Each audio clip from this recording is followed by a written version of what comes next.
Vous souhaitez consulter un psychothérapeute, un psychiatre, un psychologue.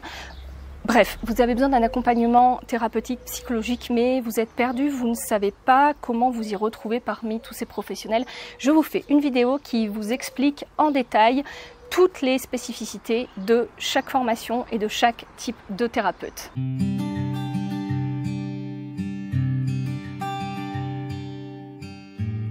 Premier professionnel, le psychiatre. Le psychiatre, c'est un médecin qui a fait une spécialisation en psychiatrie. À ce titre, si vous allez consulter un psychiatre, vous allez pouvoir être remboursé par la sécurité sociale. Il pourra également vous faire des arrêts de travail ou c'est lui qui peut vous ordonner une hospitalisation pour des troubles mentaux un petit peu plus graves. De la même manière, le psychiatre pourra vous prescrire des médications, ce que les autres professionnels ne pourront pas faire. Le fait d'être psychiatre ne prédit pas la manière dont il va vous soigner. Chacun peut avoir une approche psychothérapeutique spécifique. Certains vont seulement vous soigner par le biais de médications chimiques. Chacun a son approche et c'est intéressant à ce niveau-là de vous renseigner sur la pratique du psychiatre. En général, elle est indiquée sur sa plaque ou elle est indiquée quand vous allez le chercher sur Internet.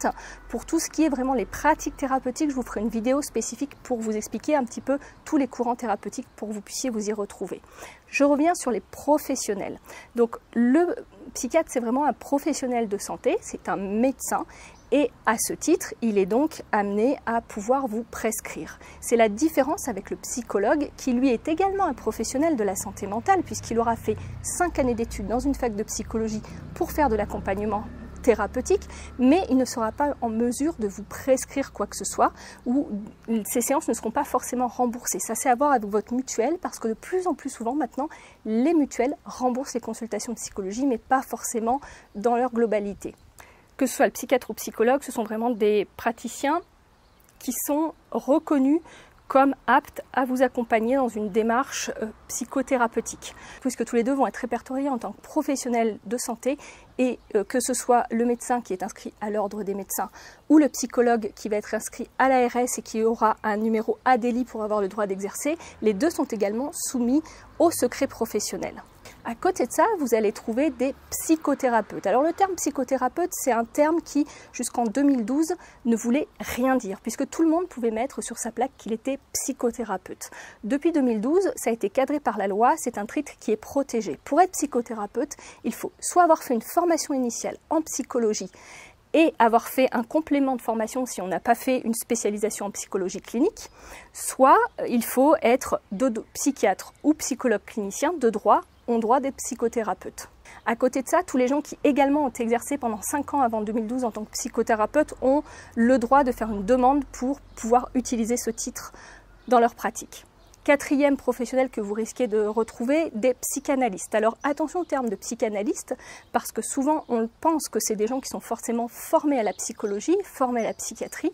Vous pouvez trouver des psychiatres psychanalystes, des psychologues psychanalystes, comme vous pouvez trouver des psychanalystes qui n'ont jamais fait aucune formation. Pour être psychanalyste, il suffit juste d'avoir suivi une psychanalyse soi-même. Donc faites bien attention quand vous allez consulter un psychanalyste, et je vous expliquerai donc dans la prochaine vidéo ce qu'est exactement la psychanalyse et à quoi vous attendre. Faites bien attention à la personne que vous allez avoir en face parce que ça ne prévaut en rien du fait que cette personne est apte à vous accompagner dans une démarche thérapeutique. À côté de ça, vous allez trouver plein de mots psy.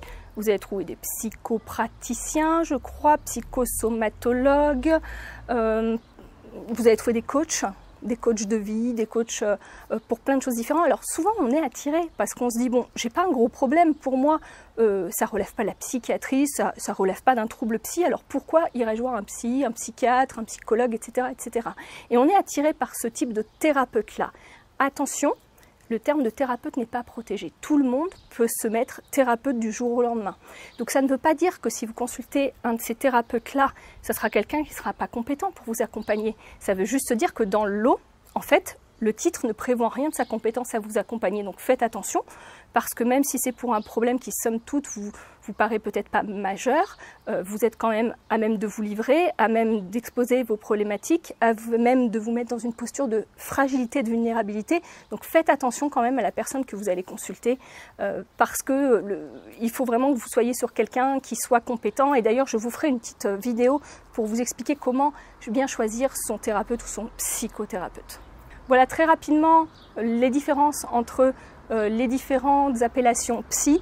Je précise juste qu'il y a également le terme de psychomotricien, mais qui n'a rien à voir avec la thérapie, enfin, entre guillemets, puisque c'est une autre forme de thérapie, mais en tout cas la thérapie parlée, on va dire, pour être plus simple. Tous les autres termes, à part le psychologue, le psychiatre, le psychomotricien, tous les autres termes psy ne sont pas forcément des termes qui sont protégés par la loi. Donc faites attention à qui vous consultez. Voilà, j'espère que vous y voyez plus clair. Je vous fais d'ici très peu de temps une vidéo qui vous expliquera vraiment en détail les différentes approches thérapeutiques. Alors je ne vais pas toutes les discuter de toutes parce qu'il y en a tellement que ça serait compliqué, mais je vais vous présenter les 4-5 courants majeurs qu'on retrouve en général pour que vous puissiez, une fois que vous allez choisir votre thérapeute, en général, il y a un deuxième petit nom sur la plaque qui explique le type de thérapie qu'il propose, donc que vous puissiez vous y retrouver un petit peu là-dedans.